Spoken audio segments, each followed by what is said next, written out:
All right, so are you ready to get a little dark today? Yeah, let's do it. Okay, so we're diving into the world of Colleen Hoover today, and specifically Too Late, Ooh, yeah.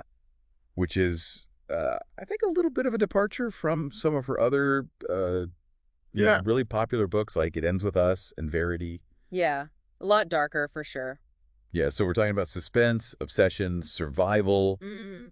a little bit moral ambiguity. Yeah, it's definitely not your typical romance. This one's a psychological thriller. Right, and this was, we should say, up front, not your typical love triangle. Right. Exactly. Right, so we got Sloan, who's our main character, I guess you could say, Yeah. who is in this really terrifying relationship with Asa, who is a drug dealer. Right. And then we have Carter, who is an undercover DEA agent who is trying to save her.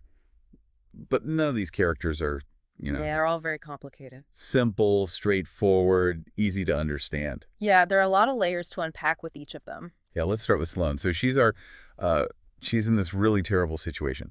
But she's not just like a helpless victim. Right. No, definitely not.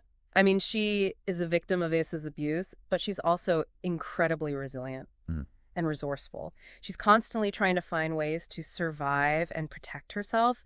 And you really see this inner struggle in her between this vulnerability and this like fierce determination to get out of this situation. Yeah, and she's also forced to make some really, really tough choices. Oh, yeah, for sure. Right. Like there's no easy way out for her. No, she's constantly having to weigh her options and make decisions that could have really serious consequences. Right. And then there's Asa. So he's clearly the bad guy. Definitely. But Hoover doesn't just make him like a monster, right? Like he's got this... Well, he is a monster, but that guy. he's a complex monster. Right. There's this side to him that's really charismatic and charming. Right. And you get glimpses of his past and how he was also a victim of abuse and trauma. Right. So it's almost like you can kind of see how he became the person he is. Yeah. You can empathize with him on some level, even while being completely horrified by his actions. Right.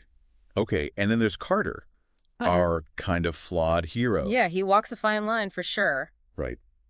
Because he's undercover, he's trying to save Sloan, but he's also risking everything to do it. Yeah. And there's this immediate attraction between them. Definitely. I mean, that scene where they first meet, Oh my gosh. it's like electric. You can feel the tension and the danger. And I think that scene really sets the stage for their whole relationship, which is super complicated because it's not just about saving her. Yeah. It's about this connection they have. Right. And it also brings up one of the bigger themes in the book, which is obsession versus love, right? Right. Exactly. Hoover really makes you question, like, what's healthy and what's crossing the line. Like Asa's behavior. Oh my God. Yeah. It's straight up possessive and controlling. He's tracking Sloane's every move. He's demanding access to her phone. He's constantly interrogating her. It's suffocating. It is. It's totally suffocating. And it makes you think, like, how far is too far in the name of love?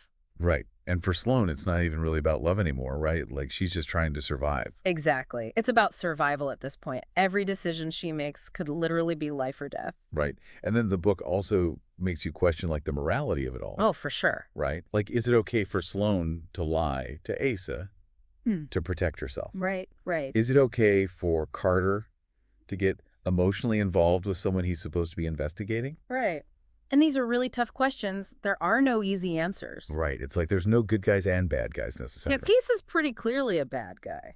Well, yeah, but everybody else is just kind of doing what they have to do Yeah, everybody's operating in this gray area. to survive. Yeah. And you know, we should probably talk about that confrontation at the end Oh my gosh. Yeah. without giving anything away. Yeah. No spoilers. I mean, it is intense. Talk about edge of your seat suspense. Oh, absolutely. It's a desperate escape attempt. Sloan, Carter, and Asa all come face to face. And it's just this really like heart-pounding climax to the whole story. Yeah. And Hoover does such a great job with the pacing in her writing style. Oh, yeah. Like keeping you on the edge of your seat. Yeah, it's really visceral. Like you're right there with Sloan feeling the fear and the tension. Yeah. So you ready to wrap this up? Yeah, I think so. So I think we can safely say that Too Late is not your average romance. No, it's definitely a dark and twisted thriller that will stay with you. It really makes you think about the complexities of relationships and the lengths people will go to for love and for survival. Absolutely. It's not a light read, but it's an important one. Definitely. Okay, so we like to leave our listeners with a question. So here's one for you.